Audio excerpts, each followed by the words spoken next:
शुक्ला जी, हिंदी को राष्ट्रभाषा दिलाने के लिए आप लोगों ने एक अभियान शुरुआत किया है, कब से शुरू हुआ और अभी तक क्या उसमें? देखिए, एक संगठन जिसने जन्म लिया भारत से और खासकर क्रांति भूमि झांसी से, जिसका नाम है हिंदी साहित्य भारती, उसका मैं अंतर्राष्ट्रीय अध्यक्ष हूँ। और हिंदी साहित्य भारती ने हिंदी को राष्ट्रभाषा बनवाने और विश्व की संपर्क भाषा बनाने के लिए अभियान छेड़ रखा है।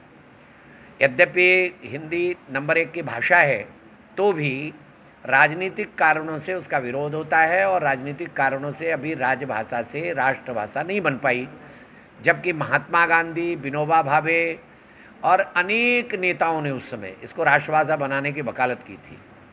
और ये कहा जाता है कि जिस राष्ट्र की कोई भाषा नहीं होती वो राष्ट्र गूंगा कहलाता है।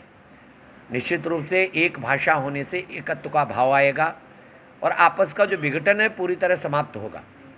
और पूरा हिंदुस्तान ऐसा कहीं भी नहीं है, मैं तो पूरे भारत का भ्रमण कर चुका हूँ, बल्कि विदेश भी गया हूँ, मुझे नहीं लगा कि हिंदी को समझने में किसी को बहुत ज़्यादा परेशानी होती है। और अब तो हिंदी वैज्ञानिक भाषा भी है, इसलिए हमने तय किया है कि विश्व के विद्वानों से, बुद्धिजीवियों से 1 लाख पत्र भरवा करके हम राष्ट्रपति को सौंपेंगे। अभी कई हज़ार पत्र भरकर आ गए हैं, उनका कंप्यूटर डाटा तैयार हो रहा है और जैसे ही 1 लाख को हम छू लेंगे, वैसे ही सारे विश्व के विद्वानों को बुला करके एक साथ जाकर हम 1 लाख पत्र केंद्र सरकार को और राष्ट्रपति को सौंपने वाले हैं कि हिंदी को राष्ट्रभाषा बनाया जाए। और एक और शब्द जो प्रयोग होता है इंडिया, ये हमारी गुलामी का प्रतीक है, इसलिए इंडिया शब्द को भी उसमें से समाप्त किया जाए, ये भी मांग हमने की है।